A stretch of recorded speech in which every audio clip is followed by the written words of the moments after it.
Self-management, brothers and sisters. Now this is something that I see a lot of people neglect. Self-management and discipline. To have good self-management and discipline, Islam teaches us, get your priorities right. Get your priorities right. You can't take everything. You have to say 1, 2, 3 priorities. Number 2, have time management. Make a time for everything. Don't just use your time and waste it on everything. No. And number 3, know that in life, you're going to have 3 types of interactions with people. Don't be one without the other. You ready for it?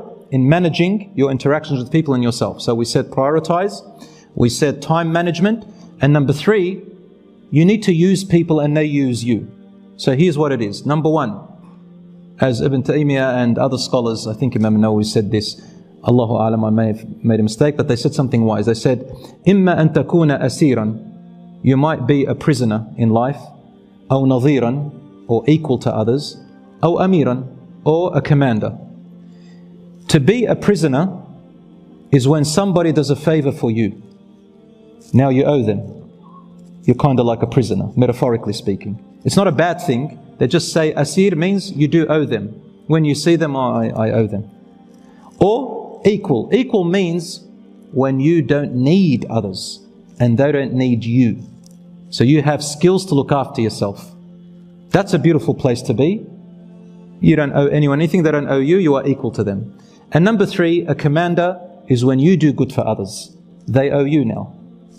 You can't be a commander always because you'll be exhausted, always leading other people. You cannot be the asir, the prisoner always, because then you're a loser. And you cannot be equal with everyone else because life, the natural way of life is that you need people and people need you. So don't get an ego about it. Rasulullah needed people. Sometimes they would need him, and other times he would be equal with them materialistically.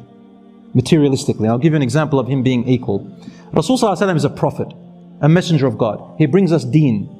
But there are things about life which he doesn't know more than others, such as crops and farming and all that stuff. Even in battles and war and location. He used to ask them, what do you think? And sometimes I've said, Ya Rasulullah, we don't agree with what you said. Because it's not a religious matter. It's a normal worldly matter. So you do also need to be equal with others. And that's how life goes. Number 5, a person who builds himself or herself must be okay with constructive criticism. You will not learn unless you accept what people say. Sometimes they're rude. Sometimes they're polite. What you got to do, a strong person is able to sift through the emotions and take what benefits you. That's the hadith of Prophet ﷺ. احرص على ما ينفعك. Be diligent on what benefits you. Sometimes you may receive, if you're on social media, someone puts something that's terribly arrogant and rude. If you can take something from it, good, and go and apply it. If it's all rude and no benefit, ignore it. That's a strong person. Because that person does not make you. And if you let them affect you, that means they've got control over you. Number 6. To be a strong person and build yourself, you need to be able to accept your mistakes and be okay with them. You need to accept your mistakes and be okay with them, completely okay with them. And you need to own your mistakes. That way nobody has control over you. You don't let your mistakes define you either. Someone says you made a mistake, say, oh, thank you. Someone acknowledges something and say, I actually acknowledge it. I once had a conversation on the aeroplane with an elderly man, and he was quite intelligent. And a whole trip for 2 hours, we were talking back and forth. Sometimes he'd make a good point after I had made a point, and I would say, I see. Well, that's a good point. I would acknowledge this point. I said, but I have a different angle as well. What do you think if this happened or that happened? So, that's a good point. What about this one? So we were bouncing off each other. Sometimes I would beat him, sometimes he'd beat me. In the end, alhamdulillah, I beat him. But we were going through the whole big talk. After we finished, there was a man sitting behind us. He gets up and he puts in and goes, please allow me to shake the hands of these 2 gentlemen. He said, I haven't seen a conversation between 2 people like gentlemen in a very long time. Why? Because a gentleman and a strong person, I'm not praising myself, I do make mistakes and sometimes I do fail. We all fail. But the strong person is one who is able to accept that they made a mistake. So what? Watch the stress go off you. Watch how much you'll develop, and watch how people will respect you even more. So own your mistakes, acknowledge them, and have no problem with it. Everybody makes mistakes. And this will lead you to forgive yourself as well. Some people have problems forgiving themselves. They can never forgive themselves. Accept that if you have done right by Allah, ask Him to forgive you, and know that Allah subhanahu wa ta'ala wipes everything away, and you are only human, you make mistakes and you develop and learn. Number 7, very important, brothers and sisters. A strong person to build themselves, take this advice. Wallahi, we've tried it and it works tremendously. Very simple, yet very hard to implement. Rasul sallallahu alaihi wasallam said, "Min husni Islam al-mar'i tarkuhu ma la ya'nih." A person to improve their Islam is to leave that which does not concern them. Don't go into areas that are not your business.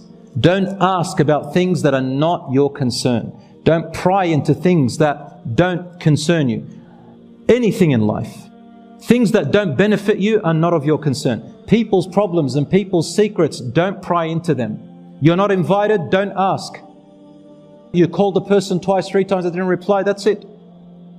Don't keep asking. You knocked on a person's door, they didn't answer. You knew they're inside. They didn't answer. Walk away with your dignity and don't talk about it. This is their right, not yours. And accept that. Allah says in the Quran, وَإِذَا قِيلَ لَكُمْ ارْجِعُوا فَارْجِعُوا. Meaning if you go to visit someone and they tell you, go back, Allah says, فَارْجِعُوا. Go back. The right is not yours. Don't sit there talking about and say, I know they're in there and they're this and they're that. This is not your business. Allahu Alam what is within there. And that's a high value person. Don't get involved in businesses that are not yours, and watch how less stress your life is, how healthier you'll be, how you'll sleep better, how you'll be happier in life, brothers and sisters. Subhanallah. Number 8. Easy to say, a bit hard to implement for some people. Avoid as much as you can jealousy, envy, and comparing yourself to and competing with others for the wrong reason. Competing with others for the wrong reason. Competition is good, but not for the wrong reasons.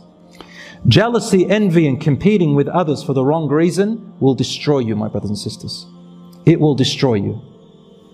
And number 9 goes without saying. The modern person knows all this. Your diet, your exercise, and your sleep.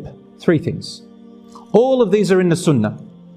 And maybe one day we'll talk about this in detail. Your diet can make a difference in your energy levels, your esteem, how you feel, your moods, and your health. Your exercise. Rasul sallallahu alaihi wasallam used to exercise every day. He used to run. He used to jog. He used to train. One time he even encouraged his wife. He says, let's race. Aisha radiallahu anha. And she beat him. She said, a few years later, I put on a little bit of weight. And he said, let's race. This time he beat me. Obviously, the first time Rasul sallallahu alaihi wasallam let her beat him anyway. But he's engaging in a nice relationship and also doing exercise together. And she said, it's not fair. I was a little bit light at that time. And he was laughing, saying, no, we're equal now. You beat me last time, now me, 1 for 1. We're equal. Now we're equal. So that's how Rasul sallallahu alaihi wasallam was. And once he tapped one person on his stomach in the salat. He was moving, making the line straight, and he just tapped one person whose stomach was a little bit protruding. He was joking with him. And when Rasul sallallahu alaihi wasallam was about to die, on his deathbed, he came out and he said, anybody who has anything that I owe them, that I've wronged them in, come and take your right now. And this man said, Ya Rasulullah, one time you hurt me, you tapped me on my stomach. Prophet sallallahu alaihi wasallam lifted his shirt up, of course, over his belly button, and he said, take your revenge. So the man kissed his belly, the Prophet sallallahu alaihi wasallam's stomach. And he said, Ya Rasulullah, I wanted to get the barakah, the blessing of you. And this is the barakah and the blessing of the prophets is established in the Quran and Sunnah.